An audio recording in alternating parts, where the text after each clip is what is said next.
Hi friends, कैसे हैं आप सब। आई होप कि सभी अच्छे होंगे। फ्रेंड्स, मैं अमरदीप एक नई वीडियो के साथ स्वागत है आपका मेरे YouTube channel medical lab testing knowledge में।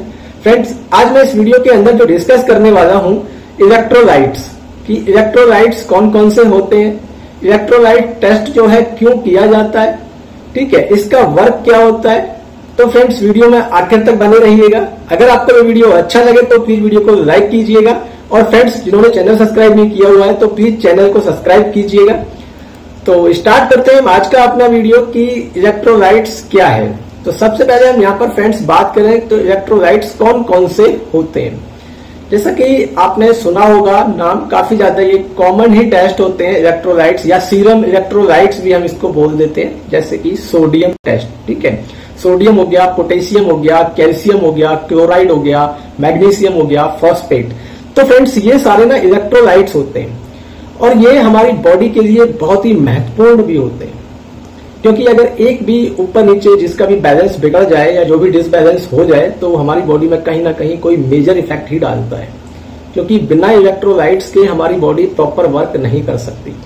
तो इलेक्ट्रोलाइट्स का होना हमारी बॉडी के अंदर बहुत ही ज्यादा जरूरी होता है, बहुत ही महत्वपूर्ण रोल इलेक्ट्रोलाइट्स का हमारी बॉडी के अंदर रहता है। तो आगे हम बात करेंगे इसके बारे में पूरा डिटेल में। तो फ्रेंड्स, वीडियो को लाइक जरूर कीजिएगा।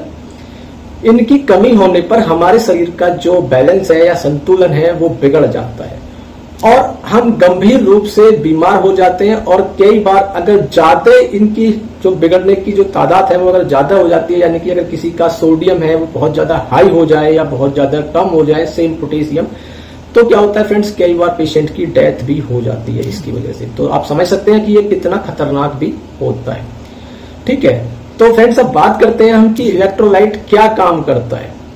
जो सीरम इलेक्ट्रोलाइट्स हैं, ठीक है, इसका नाम होता है सीरम इलेक्ट्रोलाइट्स क्योंकि ये ब्लड का जो एक पार्ट होता है ना सीरम, जब हम ब्लड का जो सैंपल लेते हैं तो उसको जब हम सेंट्रीफ्यूज करते हैं तो सेंट्रीफ्यूज करने के बाद जो उसके ऊपर का अपर पार्ट बनता है या जो उसमें हल्का सा पानी की टाइप में दिखता है उसको बोलते हैं सीरम, ठीक है।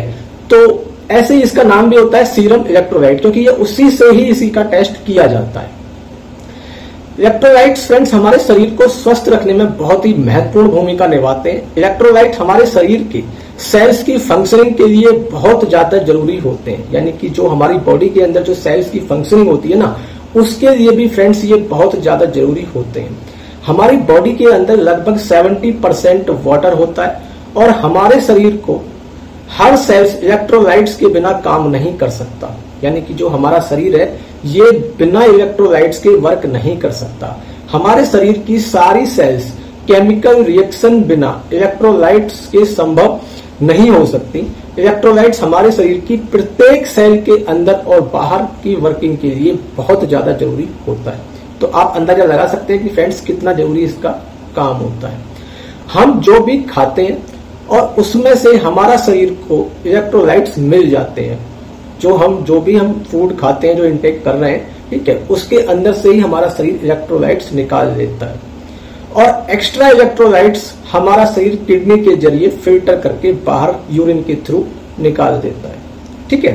इलेक्ट्रोलाइट्स जब पानी में घुलते हैं तो इन पर पॉजिटिव या नेगेटिव चार्ज आ जाता है, ठीक है। इलेक्ट्रोलाइट्स कुछ इसके आप नाम से भी यहां पर देख पा रहे होंगे, क्योंकि इलेक्ट्रिक जैसे होता है ना करंट टाइप से, सेम ये भी वही होता है। इलेक्ट्रोलाइट पॉजिटिव और नेगेटिव इलेक्ट्रिक चार्ज को कैरी करते हैं। इनके कारण ही हमारे शरीर में सिग्नल्स का आदान प्रदान होता है, यानी कि ये मैसेंजर का भी काम करते हैं। जैसे कि अगर ये मेरा हाथ है तो अगर ये चल रहा है तो इसमें भी इलेक्ट्रोलाइट्स का बहुत बड़ा रोल होता है, क्योंकि जो मैसेज दे रहा है ना, क्योंकि मुझे ये हाथ उठाना है, नीचे को करना है, जैसे भी करना है, तो ये कहीं ना कहीं इसमें इलेक्ट्रोलाइट्स का रोल भी रहता है, ठीक है।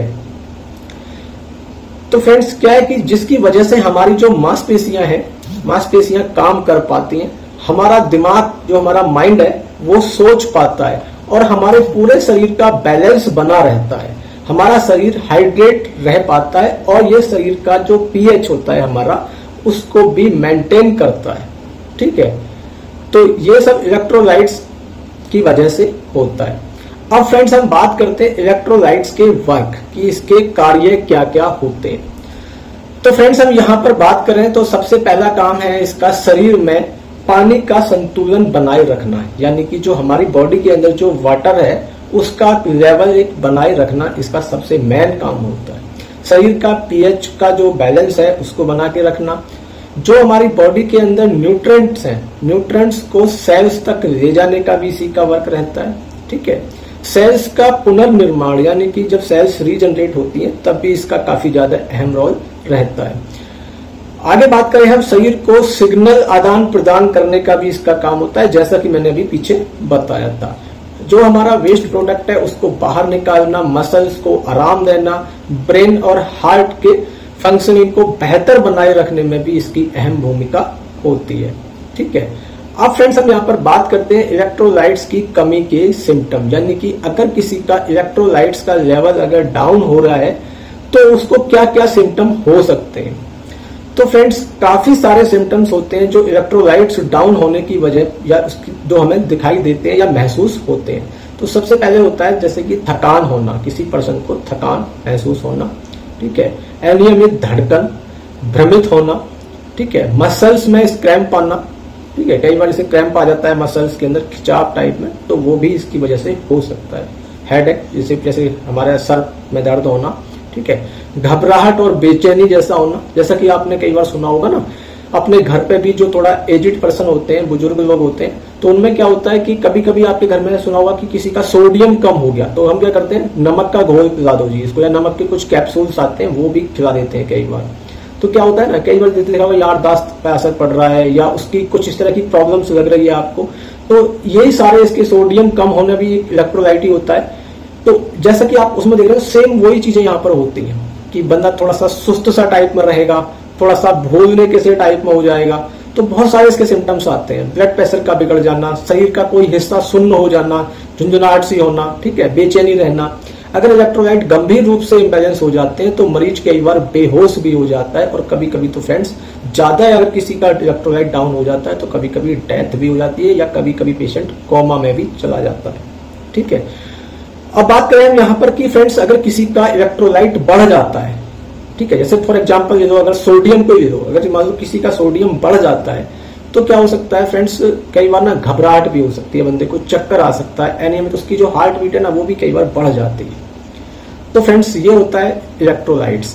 इसका जो सैंपल लिया जाता है, ज्यादातर वैसे मैं बात करूं यहाँ पर कॉमनली तो हम 3 से 4 टेस्ट ज्यादातर हम करते हैं, जैसे सोडियम, पोटेशियम, क्लोराइड, कैल्शियम। ठीक है, वैसे मैग्नीशियम भी होता है और फॉस्फोरस भी होता है। बाकी हम इनका ना इंडिविजुअल एक वीडियो में बात करेंगे, जैसे सोडियम क्या है, ठीक है, ये इम्बैलेंस हो जाए तो क्या होगा, पोटेशियम क्या है, तो वो हम अगले पार्ट में इसकी वीडियो बनाएंगे।